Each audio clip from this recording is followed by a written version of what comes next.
Des temples ou des puras poussés, dédiés aux fondateurs du village, des puras desa, dédiés aux esprits qui protègent le village, des puras d'Alem pour accompagner les morts, des puras Subak et des puras Ulun Suwi pour veiller aux semences et à l'irrigation, des puras dans chaque compound familial, des puras dédiés à la trinité hindoue, Brahma, Shiva et Vishnu, à Taksu, à Togu et Sangyang Widi, le dieu suprême des balinais, des temples partout dans l'île des temples.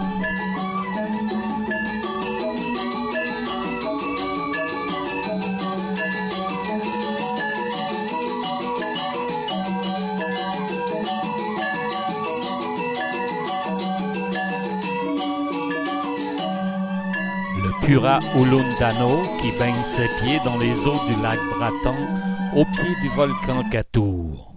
Le Tanalot, ce Pura qui a peur de baigner ses pieds dans les eaux de l'océan Indien et qui se laisse ronger les chevilles.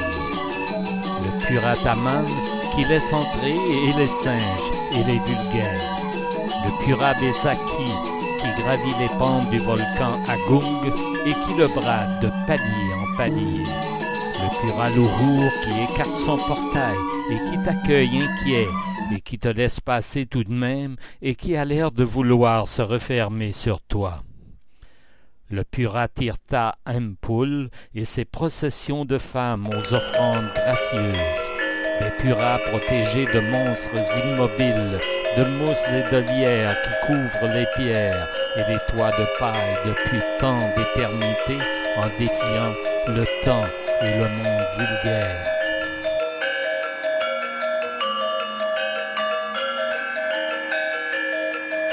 C'est l'Odalam, l'anniversaire du Pura Tirtha Empul.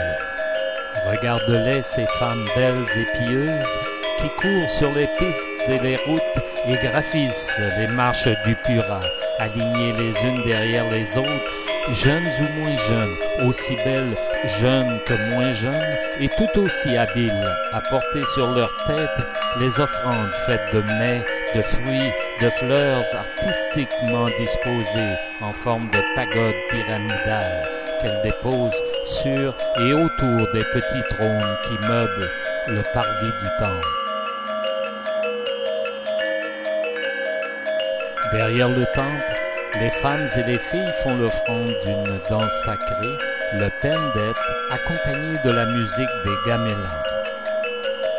Vois comme elles sont pieuses et gracieuses lorsqu'elles soulèvent cette fleur accrochée à leurs doigts et qu'elles ploient le bus, ou qu'elles se font asperger d'eau sacrée par le Temangkuk, le gardien du temple. Aussi belle qu'était ma mère recueillie devant l'image de la Vierge Marie. Et n'est-ce pas là pourquoi, malgré que je me sois dit athée, je garde toujours une affection pour la Vierge Marie.